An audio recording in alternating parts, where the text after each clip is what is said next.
वेगवेगळ्या महसूल आयुक्तालयाच्या माध्यमातून आणि खरं सांगायचं तर महाविकास आघाडीच्या आमदारांनाच हे दारूचे दुकान वाटायचे आहे अशा प्रकारची सर्व त्या डिपार्टमेंटमध्ये महायुतीच्या आमदारांनाच हे दारूचे दुकान वाटायचे आहे अशा पद्धतीनं ही सगळी रचना चालू आहे।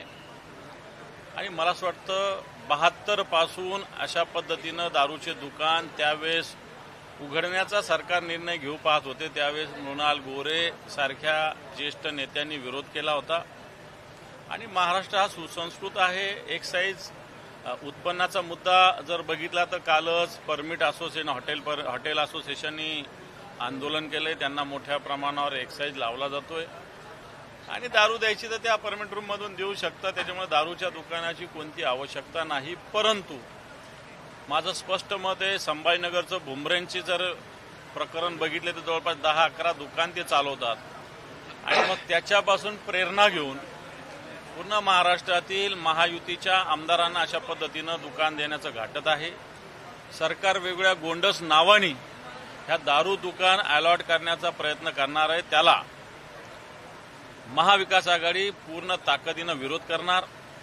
कारण या दारूच्या मुळे शेकडो हजारो माता बहिणींचे संसार उद्ध्वस्त होत असतात आणि म्हणून अशा पद्धतीनं माता भगिनींना एकीकडे आपण लाडकी बहीण म्हणायचं आणि त्यांचा संसार उद्ध्वस्त होईल अशा प्रकारचं राज्याचं धोरण आणायचं आणि त्याला विरोध काल सभागृहातही केला, आज पायऱ्यावर करतो आणि येणाऱ्या काळात मला असं वाटतं रस्त्यावर सुद्धा हा विरोध होईल।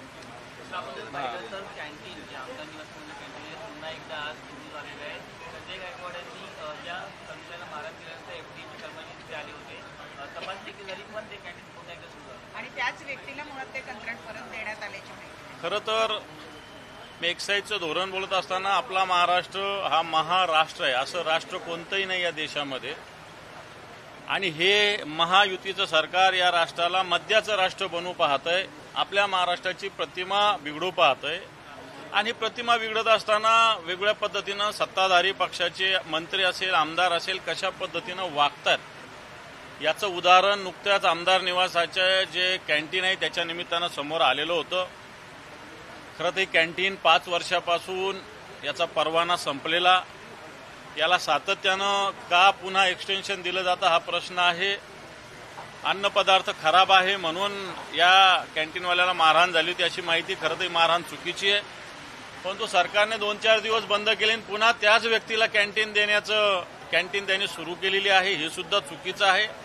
आमदारावर कारवाई केली पाहिजे, कॅन्टीनवर कारवाई केली पाहिजे, नवीन परवाना धारकाला अशा पद्धतीनं कॅन्टीन चालवायला दिली पाहिजे।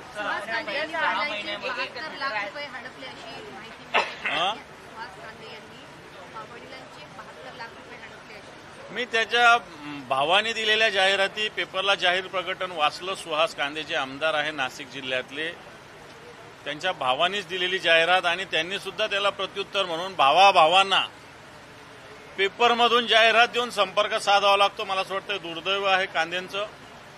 आणि जर भाऊच घरातलीच मंडळी अशा पद्धतीनं लाखो रुपये हडपल्याचं जाहीर प्रकटनाद्वारे कळवत असेल तर मला असं वाटतं हे आमदार कोणत्या स्तरावरचे आहे, हे घराला लुटतायत आणि महाराष्ट्राला सुद्धा लुटतायत अशा प्रकारची स्थिती। संजय शिरसाट आणि संजय गायकवाड या दोघांनाही उपमुख्यमंत्री एकनाथ शिंदे यांनी समज दिल्याचं कळत आहे। तुमचे प्रतिमा जेव्हा खराब होते तेव्हा माझी सुद्धा प्रतिमा खराब होते असं त्यांनी म्हटल्याचं कळत आहे। त्यांना थोडक्यात झापलंय। हे पण असं झापून काय होत नसतं, कोडगे लोक आहेत, कोडगे। मग शिरसाट असेल नाही तर गायकवाड असेल, हे कोडगे लोक आहेत, शब्द लिहून घ्या। कारण आता शिंदेची तरी काय प्रतिमा राहिलेली आहे? 3000 कोटीचं मेगा इंजिनिअरिंगला टेंडर कोणी दिलं? कोणतं खातं कोण चालवत होतं? LNT पेक्षा 3000 कोटीचं टेंडर तुम्ही देता। बडे मियाँ तो बडे मियाँ, छोटे मियाँ सुभान अल्लाह, यांचं मोठं यांचं छोटं एवढाच फरक आहे, बाकी काय फरक आहे यांच्यामध्ये? बाकी त्यांच्यामध्ये शिंदेमध्ये शिरसाटमध्ये आणि गायकवाडमध्ये फरक आहे नाही, बडे मियाँ हे छोटे मियाँ यात एवढाच फरक आहे। आणि त्याच्यामुळं मला असं वाटतं ही पूर्ण महाराष्ट्राला लुटणारी टोळी आहे, ज्याला आम्ही चड्डी बनियान गँग असं म्हटलेलं आहे। ही चड्डी बनियान गँग मागच्या काळात आपल्या महाराष्ट्रात वेगवेगळ्या ठिकाणी शेतात वस्त्यावर दरोडे टाकायची। ही चड्डी बनियान गँग या महाराष्ट्रावर दरोडे टाकते, या महाराष्ट्राला लुटण्याचं काम करतंय। महाराष्ट्राची तिजोरी लुटतायत, जनतेची लूट करतायत आणि मला असं वाटतं ही मोठी टोळी महाराष्ट्रात बनलेली आहे. पण तिजोरी रिकामी झाली म्हणूनच दारूचे परवाने देऊन त्यातून पैसे किंवा दारूवर कर वाढवून पैसे मिळवण्याचा प्रकार शासन करताय.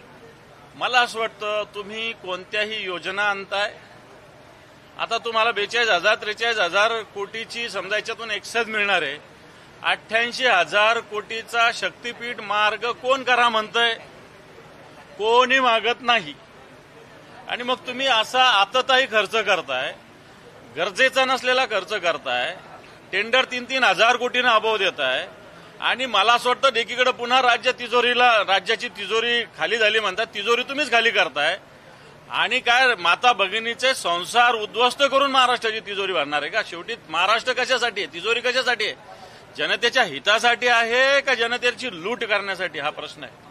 मीरा भाईंदरमध्ये 70,000 रुपये प्रति नग कचऱ्याचा डब्बा घेण्याचा निर्णय जो आहे तो महापालिकेनं घेतलाय. 70,000 रुपयाला कचऱ्याचा डब्बा घेत आहे. मला असं वाटतं त्या डस्टबिनला सोन्याचा मुलामा लावलेला आहे आणि म्हणून 70,000 त्याची किंमत आहे. मराठवाड्यामध्ये मागच्या 6 महिन्यामध्ये 543 शेतकऱ्यांनी आत्महत्या केली आहे. ही बाब गंभीर आहे. मराठवाड्यामध्ये एवढ्या शेतकऱ्यांच्या 726 आकडा आपला चुकीचा आहे. हे सरकार आल्यापासून 8,000च्या वर आत्महत्या झालेल्या आहे. त्यातल्या सगळ्यात जास्त मराठवाड्यात आणि अमरावती भागात झालेल्या आहे. सरकारला शेतकऱ्यांच्या आत्महत्येशी कोणतंही देणं घेणं नाही. सरकारला या महाराष्ट्राला लुटण्यात इंटरेस्ट आहे, टेंडरमध्ये इंटरेस्ट आहे, गुत्तेदारीमध्ये इंटरेस्ट आहे. एवढंच या सरकारला इंटरेस्ट आहे. मला असं वाटतं जनता योग्य धडा निश्चित येणाऱ्या काळात या सरकारला शिकवेल. थँक्यू.